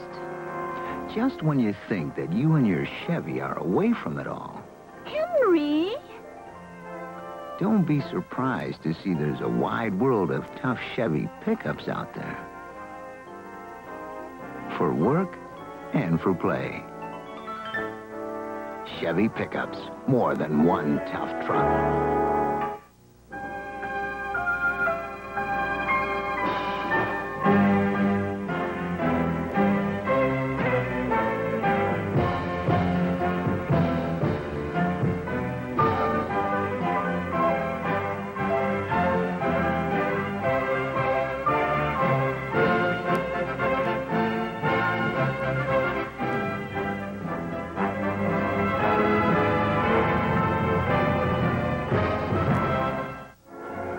Since the 1976 Olympics, this stadium, of course, has become the focal point of sports in Montreal and indeed for much of Canada. It was the Canadian Football League that first came in here as a professional sport. That was a year ago last September. They, of course, have been joined since by baseball.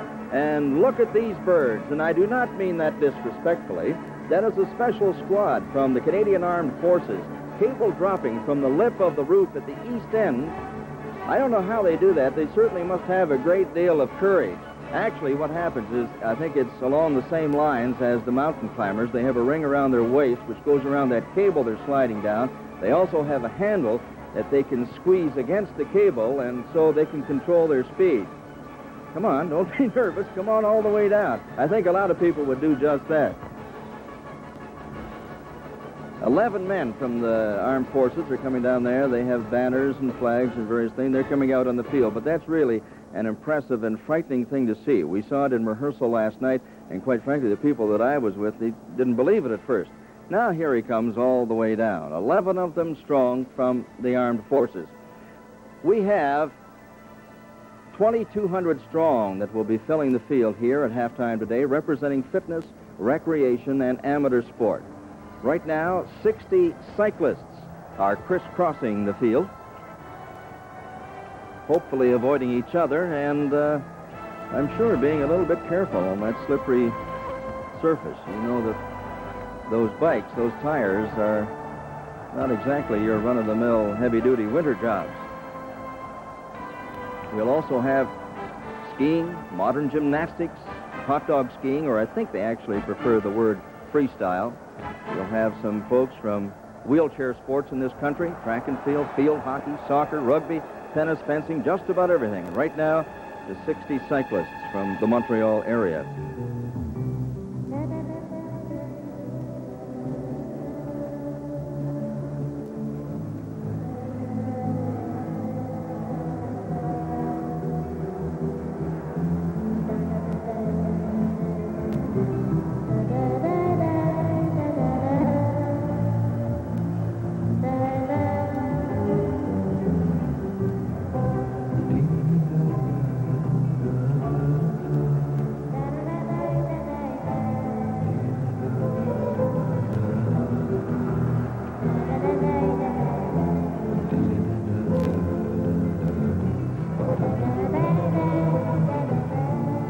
Certainly one of the fastest growing sports and very appropriate for these conditions at Olympic Stadium are cross-country skiers, following in the same tracks that were laid down just a moment ago by the cyclists.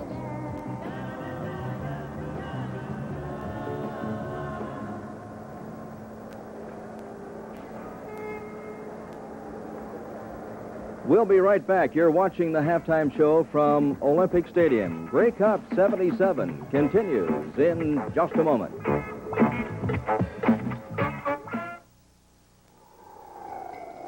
This year, smart Christmas organizers know they can fill many a gift order from their Radio Shack catalog.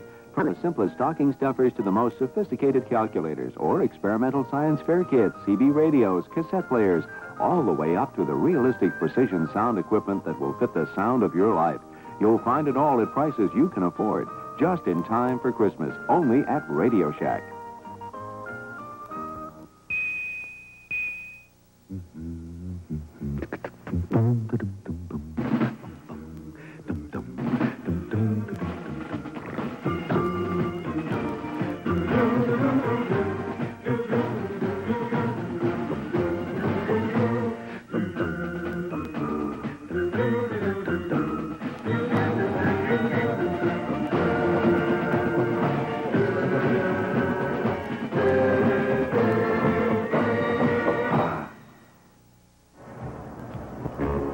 Back at Olympic Stadium and on the field now are 70 cadets of the Royal Canadian Navy, section at Longueuil, that's on the South Shore, just across the bridge here from Olympic Stadium, and also 200 cadets from the Collège Militaire Royal de Saint-Jean.